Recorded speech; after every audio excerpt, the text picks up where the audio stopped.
Diba sinabi ko sa inyo na ang problema ay opportunity.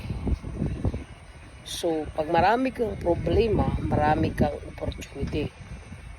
So, hindi pala dapat na pag may problema tayo ay tinatakutan natin.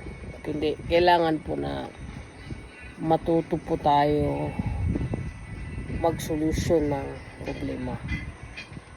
Dahil pag ikaw ay adik mo solusyonan yung mga problema na dumating sa buhay mo, sigurado ang sa likod yan, puno ka ng opportunity.